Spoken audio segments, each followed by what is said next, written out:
Mateo capítulo 27, versículo 15. Seguimos la clase de la semana pasada en la que estábamos hablando acerca de los últimos momentos de Jesús. Habíamos quedado en el 14, seguimos con el 15. Habíamos quedado en la parte en la que decía que el gobernador Pilato se maravillaba porque Jesús callaba o no respondía ni una sola palabra a las acusaciones mentirosas de los sumos sacerdotes y los ancianos del pueblo. Vamos a entender un poquito más. Acá voy a necesitar entrar en contexto histórico para entender ciertos pasajes y a la vez no perdernos el hilo de la lectura. Leemos el verso 15, dice: ahora bien, en el día de la fiesta acostumbraba el gobernador soltar al pueblo un preso, el que quisiesen. Vamos a entender esto un poquito aquí. Ahí en este texto hay mucho material. El asunto en este texto está en el momento en el que la multitud escogía al preso que acostumbraban en esta fiesta romana. No era una fiesta judía, era una fiesta romana. A esta fiesta o esta celebración en griego le llamaban charis. Charis, que significa gracia en griego. Era la fiesta del charis, era una fiesta que los romanos habían instituido en conmemoración al pueblo judío, como para hacer de esta fiesta un paliativo a la represión que vivían, en la represión en que vivían los judíos, porque recuerden que los judíos no estaban en el Imperio Romano como unos ciudadanos más o unos ciudadanos del Imperio Romano, sino ellos estaban esclavos. Ellos eran esclavos en el Imperio Judío. Y el gobierno romano le había establecido o instituido esta fiesta, charis, para que, como una forma, un paliativo, o podríamos también utilizar como la palabra, una forma de agradecimiento o de un bálsamo para este pobre pueblo judío que vivía en sufrimiento constante como esclavo, al no tener, como esclavo, no tener la libertad de escoger, de decidir qué hacer, cómo vivir y dónde. Pues le tocaba, como a todo esclavo, vivir limitados. Y como en toda nación, cada sector, que este sector, esta comunidad judía, como había crecido tanto, pues también tenían en la cárcel, tenían presos, porque habían personas que delinquían e infringían las leyes romanas y llegaban a la cárcel de los romanos. Sin embargo, como les expliqué la semana pasada, recuerden que los judíos, por su ley, ellos tenían su ley, pero también existía la ley romana, que era la ley general. Los judíos cumplían no solamente su ley, sino tenían que cumplir o vivir bajo la ley de Roma. Y como no encontraron alguna excusa o una infracción de Jesús en cuanto a la ley judía, pues lo llevaron ante la ley romana. Ahora, en la ley romana habían en el gobierno romano no solamente habían leyes, sino también habían celebraciones. Y una de esas fue el charis, la fiesta esta que estamos leyendo, que en griego, como le dije, significa la fiesta de la gracia, que era cuando el emperador o el gobernador, del sector, del lugar a donde estaban, para como darle un aliciente a la comunidad judía, le soltaban al preso que ellos, la multitud o la comunidad judía, deseaba que le soltaran. Sin embargo, a mí me causa curiosidad este tema. Ahora a medida que vamos leyendo, nos vamos a dar cuenta de que Poncio Pilato, a partir de un momento, él empezó a buscar la forma de cómo liberar a Jesús. Y nos vamos a dar cuenta de eso. A partir del verso 21 al 23, Poncio Pilato busca la forma de liberar a Jesús. ¿Por qué a partir de esos textos? Porque en el verso, en los versos anteriores, en el verso 19, vamos a encontrarnos de que la mujer de Pilato había tenido un sueño, había tenido perturbación en sueño en la noche y había recibido la revelación de que ese hombre era inocente. A partir de ahí, Pilato buscaba la manera de liberar a Jesús, pero vamos a ver qué dice la Biblia que realmente sucedía y cómo se dieron las cosas. Entonces leímos en el 15 que era una fiesta acostumbrada, era una fiesta de costumbre. Mira, hablando de eso hace un rato, era una fiesta de costumbre que el gobierno romano hacía para los judíos. Entonces dice el verso 16, y tenían entonces un preso famoso, mire lo que dice, llamado Barrabás, un preso famoso. Y fíjense en algo, que lo curioso de este texto, de que era un preso famoso, ese texto no habla de una buena fama. Por ejemplo, ustedes se van a encontrar contextos en los evangelios donde dicen, y la fama de Jesús se extendía en todos los pueblos, ¿verdad? Pero ¿cuál era la fama de Jesús? Que era que hacía muchos milagros, que sanaba a muchos enfermos e incluso que resucitaba muertos. ¿Qué les parece esa fama? ¿Les parece una buena fama? Sin embargo, si nos vamos a los cuatro evangelios, nos vamos a encontrar que los cuatro evangelistas, son cuatro escritores diferentes, hablan de cuál era la fama de Barrabás, que lo tenían. Primero, Lucas dice que Barrabás era homicida y sedicioso. Marcos dice que era homicida. Juan dice que era ladrón. ¿Se da cuenta qué tipo de fama tenía Barrabás? Una fama mala. Es como decir, no, bueno, no sé, no voy a mencionar el nombre de aquí porque que tampoco. Los Judas era una persona que infundía terror entonces en la sociedad. Su fama no era precisamente porque hacía buenas cosas, como la fama que les acabé de mencionar de Jesús. Su fama era porque era un malhechor, era un delincuente, era homicida, robaba, sedicioso.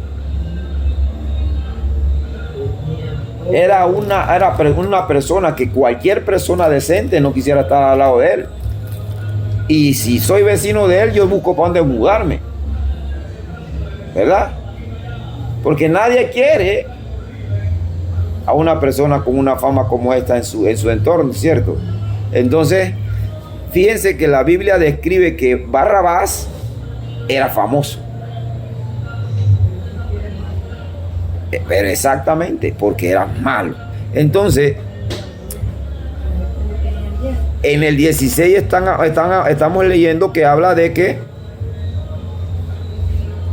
al gobernador se le ocurrió la brillante idea. Fíjense en esto. Esto es muy curioso. Fíjense en esto. Se le ocurrió la brillante idea al gobernador de elegir él. Primero no dejó que el pueblo eligiera, como decía la ley de ellos, de que el pueblo eligiera a cuál preso soltar. No crea que en el calabozo el único judío que había era Barrabás. No crea que en el calabozo el único judío delincuente era Barrabás. Ahí tendrían que haber más, ¿verdad? Porque ¿por qué usted dice eso si la Biblia no dice? No, bueno, sí la Biblia dice. Porque se acuerdan que al lado de la cruz de Jesús habían ¿quiénes? Dos ladrones más, dos malhechores. ¿verdad? Entonces, mire, vamos a utilizar la creatividad para estudiar la Biblia y escenificar las cosas. Significa que habían más presos en lugar de Barrabás. Pero fíjese cómo la intención del gobernador Pilato no le pidió al pueblo de judío de que eligiera de primera instancia al preso que querían liberar, sino que él eligió él mismo de entre todos los presos al peor. ¿Para qué? Para que en el momento que él pusiera a elegir a la multitud entre Jesús, que él mismo, Pilato, sabía que era justo, porque así dice la Biblia y ahorita lo vamos a leer, el pueblo decidiera, él en su imaginación decía, el pueblo va a decidir liberar a Jesús porque es un justo. Y Barrabás tenía una fama, pero la fama que tenía Barrabás era para que todo el mundo quisiera que se quedara en la cárcel o lo crucificara, ¿verdad? Y fíjense lo que pasa. Vamos a leer el 17. Mire lo que pasa. Vamos a leer más. Reunidos, pues, ellos, le dijo Pilato, ¿a quién queréis que os suelte? ¿A Barrabás o a Jesús? Mire lo que dice Pilato mismo. A Jesús, llamado ¿cómo? El Cristo. En el griego era el Mesías, ¿verdad? Pero esa palabrita del Cristo, el Mesías, era la que le daba rabia, enojo a los judíos. Vamos a leer más, el 18. Estoy en el 17. ¿A quién queréis que lo suelte? Dice.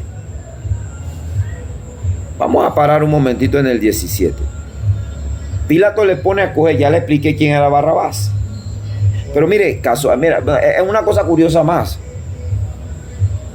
Que a partir de aquí, de estos textos, es que nace la palabra barrabasada. Que sí aparece en la RAE, en el diccionario, y lo busqué porque me tomé la tarea para no hablar especulaciones, y en la RAE la palabra barrabasada existe. Sí existe.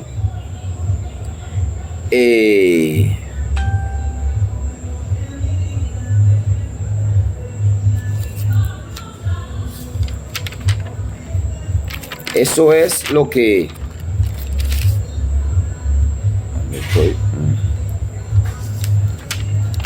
Eso es lo que hoy día en muchos países de habla hispana esa palabra la utiliza. La he escuchado más en mexicano. Y el significado de la palabra barrabasada es una acción digna de reproche. Una acción digna de reproche. Es decir, haces algo que llama a que te reproche o te reclamen o que te digan, hey, ¿qué te pasa? ¿Cierto? Entonces estás haciendo una barrabasada. Entonces de aquí sale la palabra, qué curiosidad, ¿no? Barrabasada.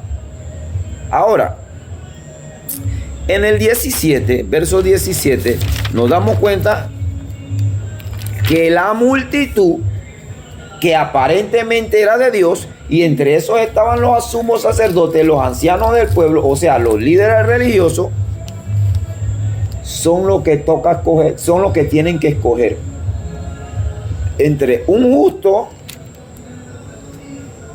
y un famoso. Y ya está de más que le diga a quién escogieron.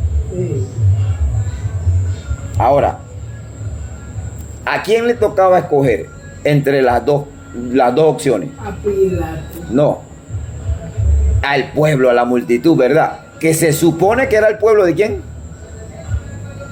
El pueblo de Dios, los judíos. Era el pueblo de Dios que representaría en este tiempo ¿a quién? A la iglesia. Que hoy día todavía la Biblia nos pone a elegir entre el bueno y el malo, entre lo bueno y lo malo, y seguimos escogiendo mal. No solamente cuando nos toca votar en elecciones, porque nos toca ver cristianos defendiendo políticos y no solamente votando y eligiéndolo, sino defendiéndolo cuando sabemos que esta persona se inclina a apoyar un movimiento antinatural, como el de el matrimonio de dos personas del mismo. Exacto. Y son personas, son presidentes que apoyan eso, pero yo voy a votar por él. No, pero es que lo que pasa es que ese es el que me parece más transparente. Pero hermano, sus principios espirituales, morales, bíblicos, nos llevan a elegir a la persona, porque no vamos a encontrarnos con Jesucristo que está ahí corriendo a elección política. Eso lo sabemos. Pero vamos a elegir al que represente o al que se acerque más a los principios morales bíblicos. Es decir, si yo sé que este candidato apoya ese movimiento antinatural, que es pro, no importa cuántos meses tenga, pero lo puede sacar. Si es pro matrimonio igual, y si es pro a estas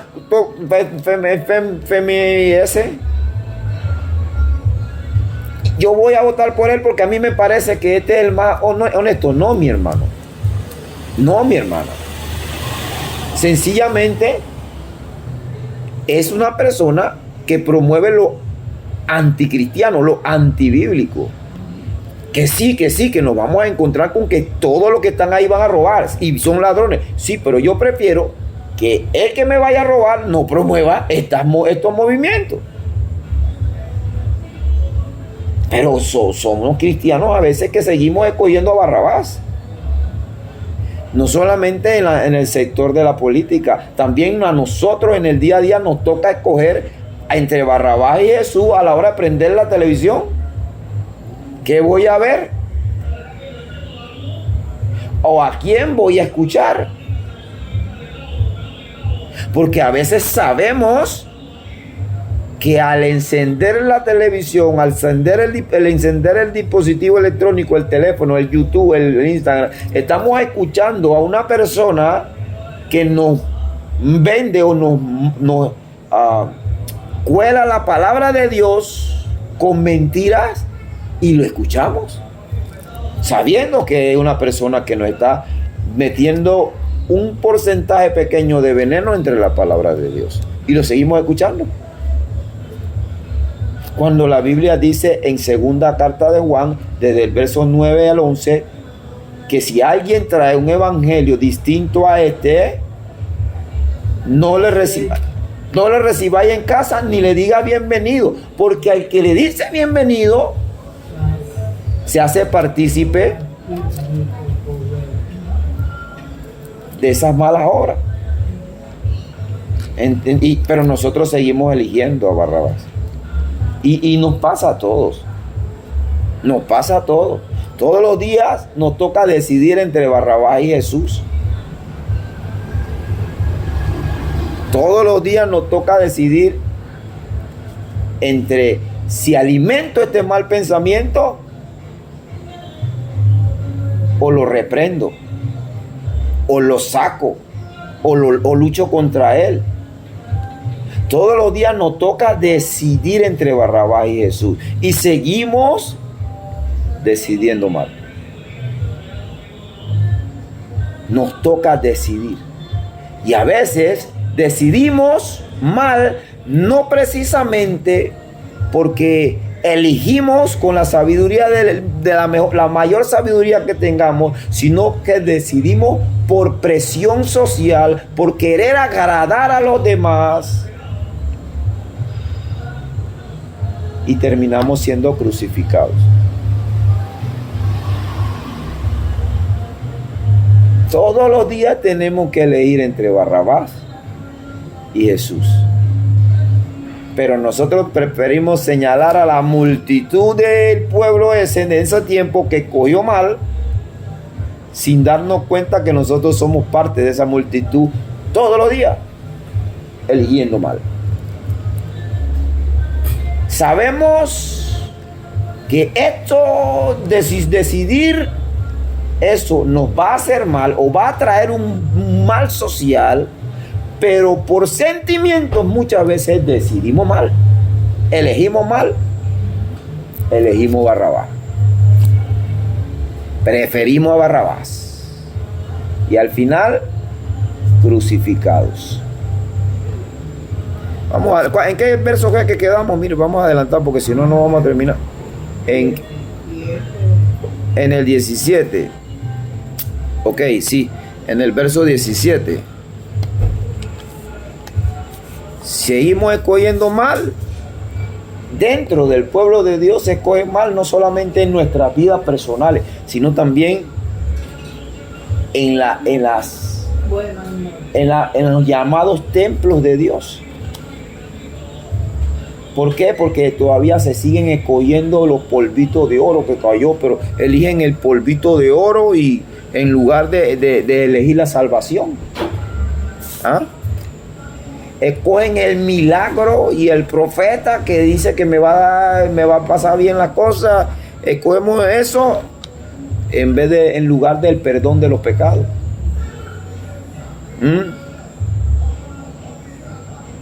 Vamos buscando, mire las barrabasadas que hacemos. Vamos buscando a ver qué Jesús qué bien Jesús nos puede hacer o nos puede dar. ¿Ah? En vez de buscar a Jesucristo, a Dios, por amor, por agradecimiento, lo buscamos para ver qué nos puede dar, de qué lío nos puede sacar.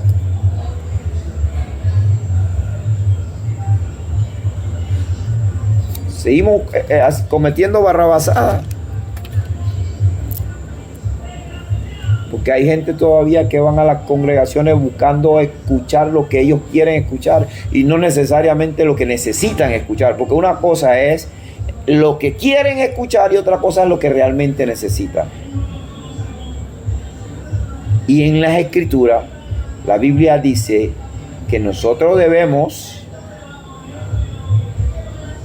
quedarnos no con lo que nosotros queremos escuchar, sino con lo que realmente nuestra alma necesita. Y nuestra alma necesita es la palabra real de Cristo, la que cambia, la que transforma, porque cuando se escucha la palabra real de Cristo, esa es la que nosotros sentimos que nos golpea, porque a veces pensamos que el que predica o el que enseña esa palabra de Cristo real piensa que nos está tirando una pedrada en la cabeza.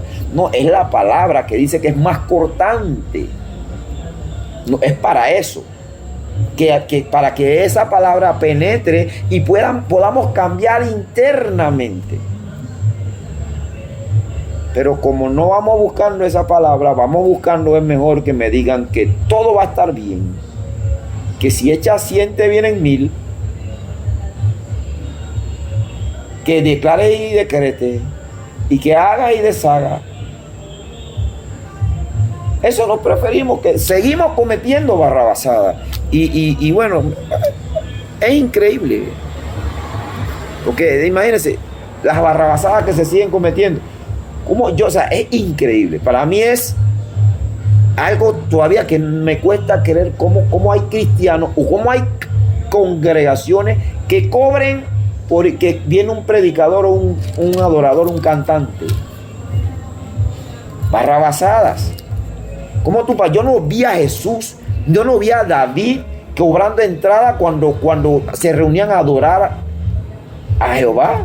Yo no vi a Jesús cobrar porque él predicaba, él se sentaba y él gritaba y él en los desiertos y en Juan el Bautista. No. Ah, no, porque es que viene un predicador famoso y hay que darle ofrenda. ¿Quién fue más famoso que Juan el Bautista o Jesús? Y ellos no cobraban.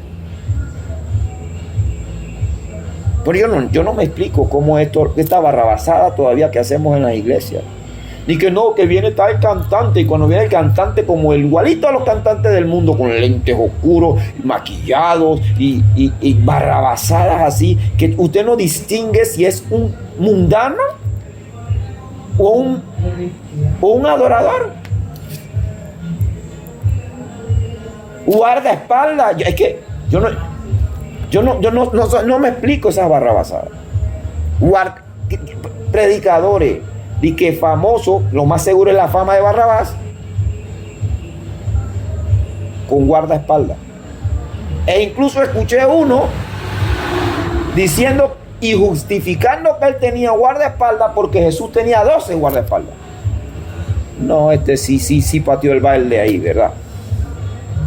Porque Jesús tenía 12 guardaespaldas e incluso uno de los 12 tenía un arma. ¿Cómo tergiversan la palabra de Dios para su acomodo, para su conveniencia?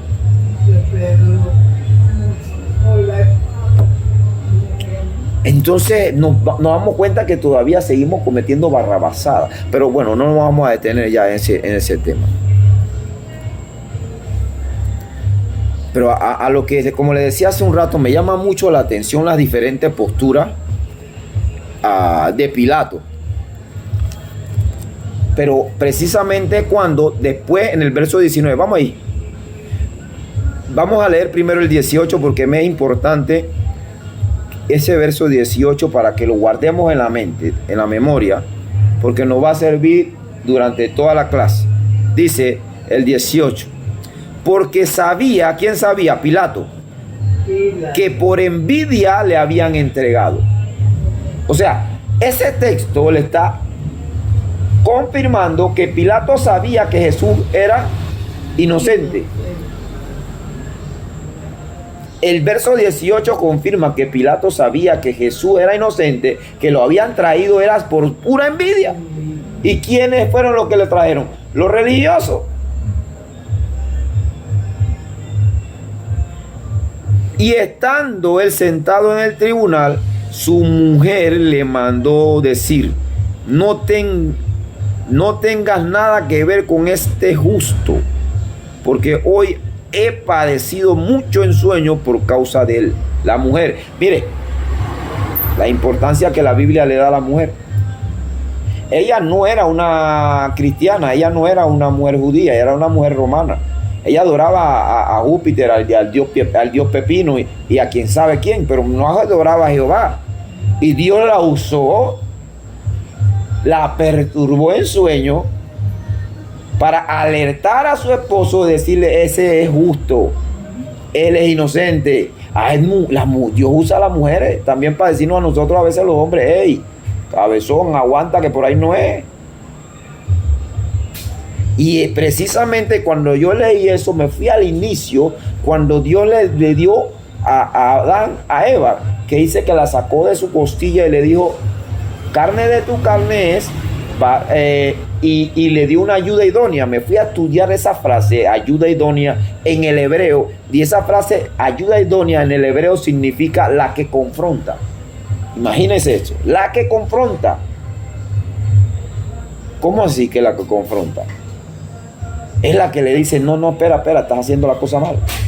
Es esa mujer llena de Dios, esa mujer con temor de Dios, esa mujer que ora, esa mujer que está en la presencia de Dios y ve que el marido, a veces pues nosotros los hombres cabezoneamos y nos salimos de la línea, y ahí está la mujer que diga, no, por ahí no es. O no, tiene que comprar eso.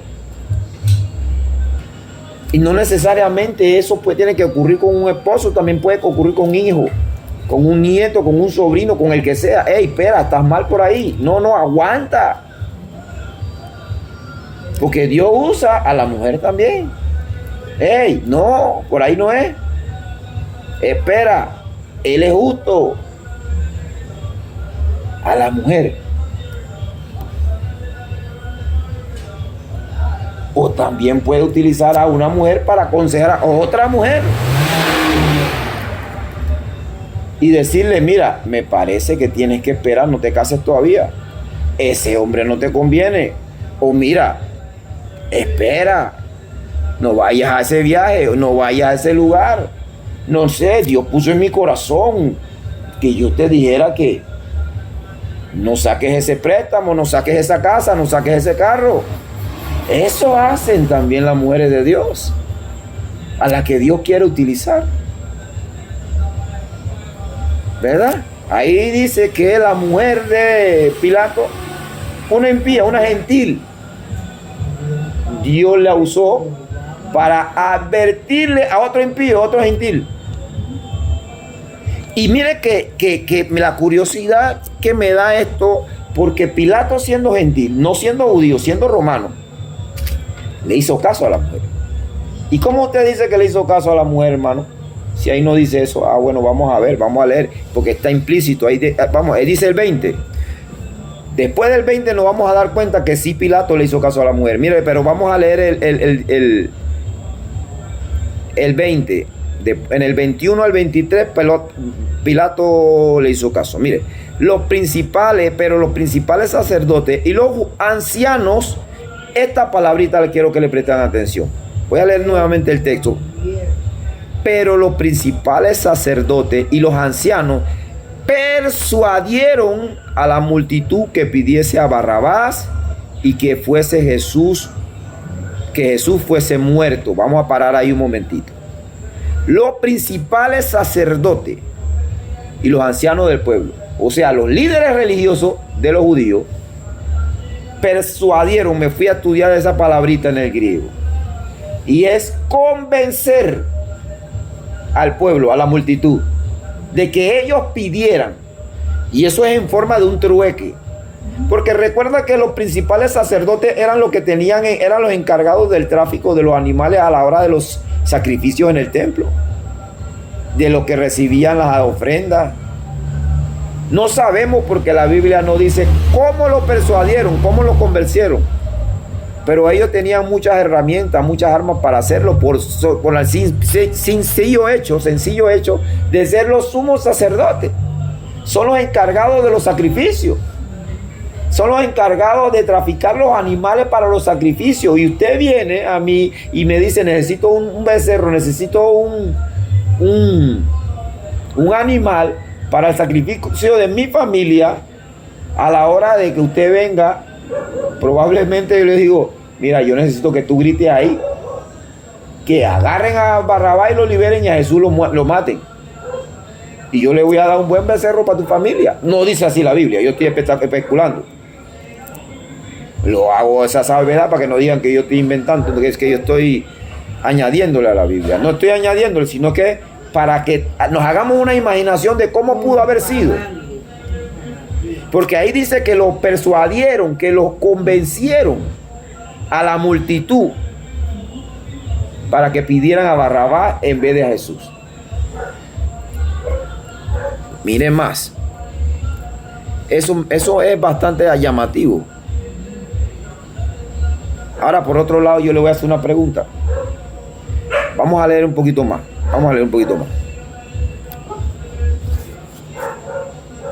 El 20, quedamos a donde, en el 21. Dice: y respondiendo el gobernador les dijo: ¿a cuál de los dos queréis que os suelte? A ver, ¿a cuál de los dos queréis que os suelte? Y ellos respondieron: a Barrabás. Ya venían con el cerebro lavado de los sumos sacerdotes y de los ancianos, que los persuadieron a la multitud, recuerden, para que cogieran a Barrabás. ¿Y qué hicieron la multitud?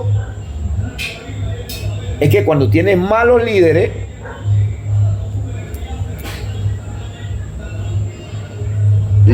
engañosos, va a haber un pueblo engañado. Cuando su líder es engañoso, el pueblo va a ser engañado. Estos eran los líderes judíos religiosos. Eran unos engañadores. El pueblo estaba engañado. El pueblo eligió engañado. El pueblo de Dios de ese entonces vivía bajo un engaño. Porque el que miente en esto, miente en lo que le sea necesario. ¿Verdad? Y si yo le voy a pegar mentira a este pueblo, pero porque yo necesito que maten a ese tal Jesús, porque tengo que lograr a cómo dé lugar lo que yo necesito, yo voy a ofrecerte, voy a convencer de alguna forma. Porque si el líder anda mal, ¿cómo va a andar el pueblo?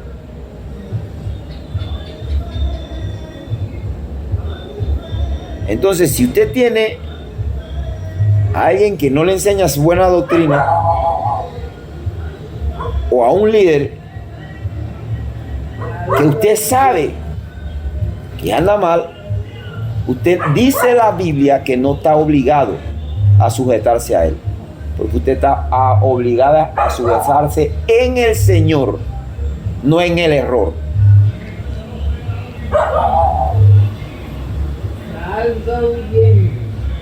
Entonces nos damos cuenta en el verso 21 también de que Pilato ya buscó la forma de liberar a Jesús. Fíjese por qué le digo esto. Él le pregunta, ¿a cuál de los dos quieren que libere? A ver, una multitud sensata, sabiendo que el tipo es un extorsionador, un sedicioso, un ladrón, un homicida, pero hay un tipo ahí que lo están acusando con mentira, porque Pilato sabía que era mentira. Usted lo leyó en el verso 18, porque él sabía que lo habían entregado por mentira, dice ahí. Por envidia. ¿Ah? Sensatamente, ¿qué usted hace? Yo soy la autoridad, Pilato. Yo doy la orden de que suelten a este hombre porque yo no tengo con qué condenarlo. Pero Pilato no quería quedar mal como todo político. Yo tengo que complacer a esta gente. Estoy en el día de su fiesta, tengo que complacer a esta gente. ¿Y qué hizo él? Vamos a leer más. 22 dice, Pilato les dijo, ¿qué pues haré de Jesús?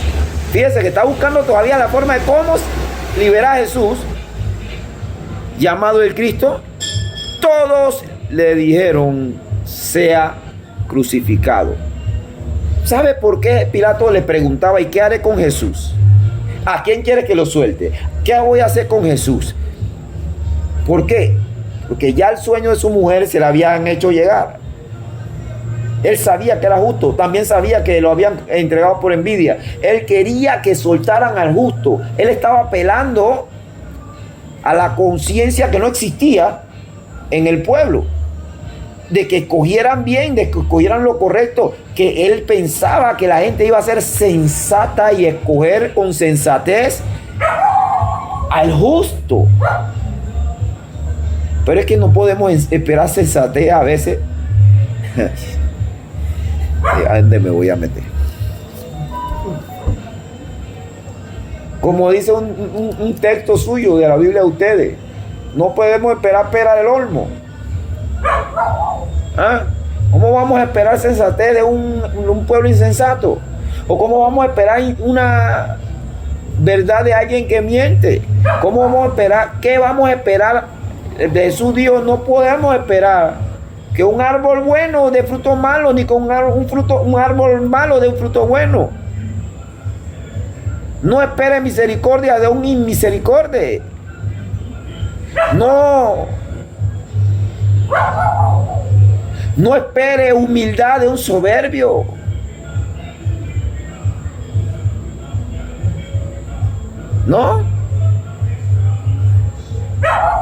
No espere bondad de alguien que solo piensa. Ay. Vamos a seguir leyendo mejor. Vamos a seguir leyendo.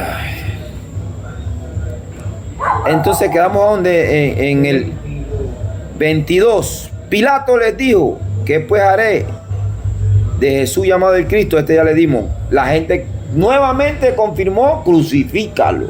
¿Qué le hizo ese hombre a esa multitud? Quiero saber. ¿Qué mal le había hecho ese hombre a esa multitud? Lo más seguro que a muchos de los que estaban ahí le había sanado un sobrino, una prima, una tía, una madre.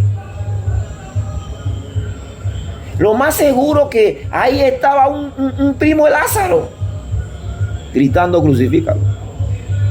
Es que eso es lo que quería evitar, decir, no podemos esperar a agradecer. Ay, Dios mío, vamos a ir leyendo. Verso 23. Esto es la Biblia. No piensen que esto es Tonino. No, eso no soy yo. Usted está leyendo conmigo. ¿20 quién? 24. Viendo Pilato que nada adelantaba, sino que se hacía más alboroto, tomó agua y se lavó las manos delante del pueblo, diciendo, inocente soy yo de la sangre de este que él sabía que era justo. Allá vosotros, vamos a parar aquí, que aquí hay bastante contenido. Verso 24, ¿verdad? Ahora yo le voy a hacer una pregunta. ¿Cree usted que por el Pilato lavarse las manos queda exento de la responsabilidad? No. Se lavó las manos. Él dijo, esas son culpa de ustedes. Yo me lavo las manos, ya yo no tengo nada que ver con este justo, esa es culpa de ustedes. ¿Ustedes qué creen? ¿Queda exento de responsabilidad o no?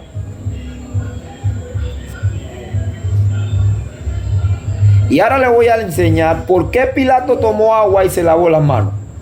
Siendo un gentil, él estaba cumpliendo con una ley judía. Eso significa que Pilato conocía la ley judía. ¿Cómo así, hermano, que estaba cumpliendo con una ley judía? Váyase a Deuteronomio. Vamos a buscar Deuteronomio capítulo 21. Mira lo que dice en el versículo 6. Yo se lo voy a buscar rapidito para que no se demoren allá. Yo se lo voy a leer.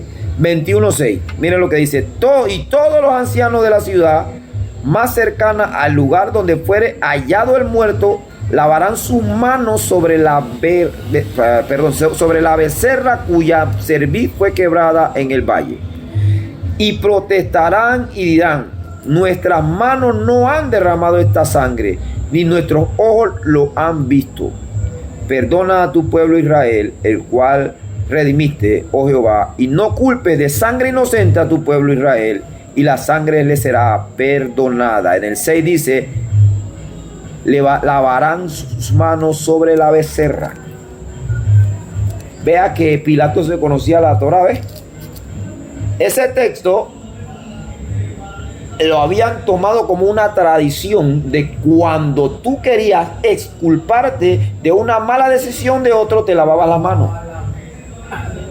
Ya se da cuenta que eso no es que lo inventó el católico y que no, que el Pilato nada más agarró la vasija de agua y se lavó las manos. No, el pueblo que estaba ahí, al ver a Pilato haciendo eso, ellos estaban entendiendo lo que estaba haciendo Pilato.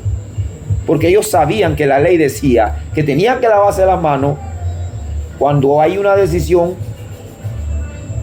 mala decisión tomada por otras personas. Pero aquí en esta ocasión, no era una mala decisión solo tomada por otra persona. Él era el gobernador, él era la justicia, él era el encargado de impartir la ley. Él podía revocar lo que querían los ancianos del pueblo. Por lo tanto, creo que no está exento de responsabilidad. Con eso yo no estoy diciendo que Pilato está en el infierno. No sé, porque eso no lo dice la Biblia. No hay algo, o por lo menos yo no he leído nada en la Biblia que diga eso. Esa conclusión la va a sacar cada quien. Pero fíjense en algo. Regreso a Mateo. Se lavó las manos Pilato, ¿verdad?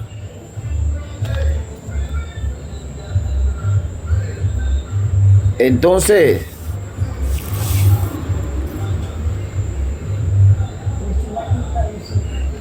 quedamos en el 25, ¿verdad? Sí.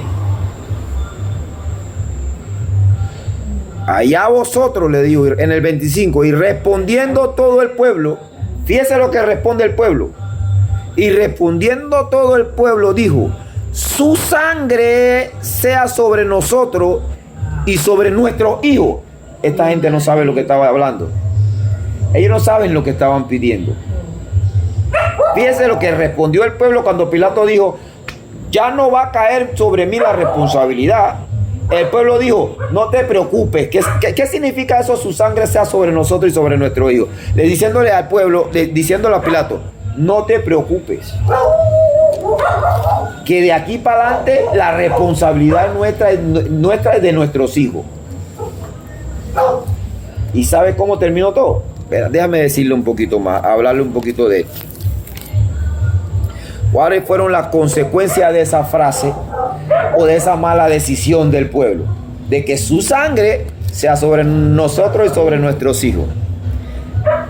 Un par de años más tarde, después de la muerte de Jesús, esa misma generación le tocó ver cómo Tito, el general romano, llegó en el año 70 y destruyó lo más preciado para los judíos, para esa misma generación, que fue su templo.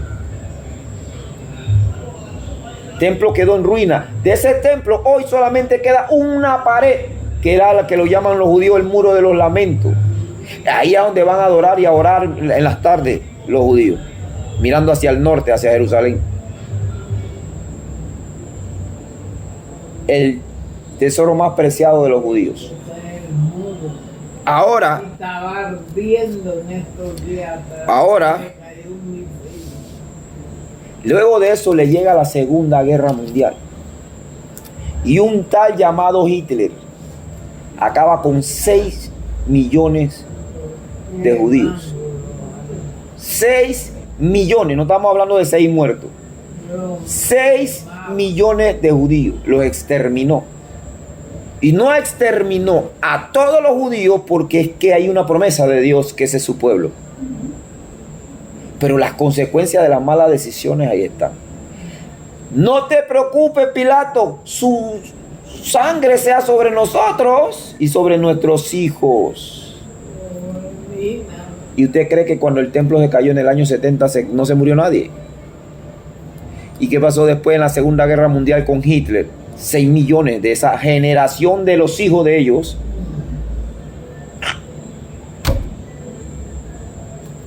No. Y no le digo más. En la época de 1890, el rey de España los humilló, los sacó de su tierra y los maldijo. Y no voy a entrar en el tema de que el que maldice a Israel, no voy a entrar en eso porque eso no es el tema. Pero los sacó de España, los echó, los humilló, los maldijeron. Hasta que llegó 1948, el 14 de mayo, ya el próximo año se cumple otro año más del establecimiento de Israel como nación. Y desde el día 1 hasta hoy no han tenido paz.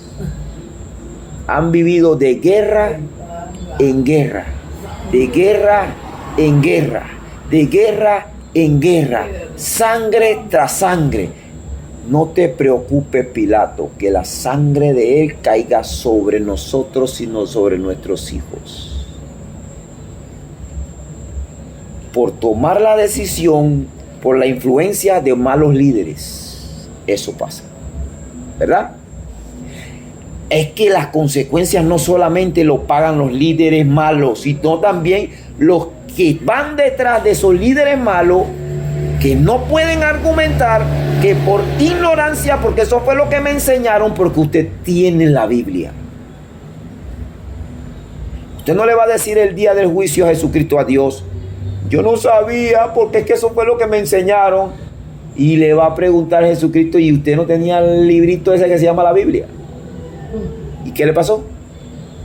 Entonces, ¿qué excusa me vas a dar? No, porque es que yo no sabía, Señor, pero es que está ahí en la Biblia.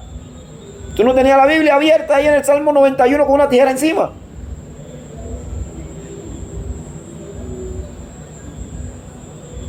No me puedes argumentar que tú no sabías porque no tenías información. La información la tenía. No te dio la gana de leerla.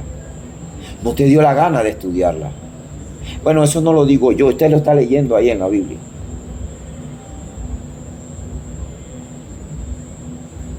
Bueno, yo mejor voy a terminar porque es que esta cosa se va a perder. Y entonces, sí, entonces de España lo sacaron y en 1948 al día siguiente recibieron ataques. Las siete naciones más cercanas se unieron para atacarlo el mismo día que se establecieron. Y hasta el día de hoy usted escucha que todavía están en guerra. No han parado. No te preocupes, Pilato. La sangre de él, que caiga sobre nosotros y sobre nuestros hijos. Eso es decir, sobre todas nuestras generaciones.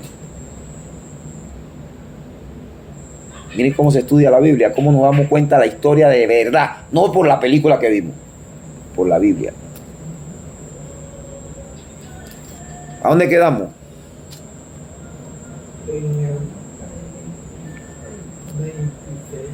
¿Lo dejamos para la otra semana o qué hacemos? Lo dejamos. Vamos a dejarlo para la otra semana porque ya el tiempo se nos fue. Quedamos en el verso 26. ¿Verdad? En el verso 26. Y tenemos todavía mucho que estudiar aquí. Vamos a darle gracias al Señor por su palabra. Señor, te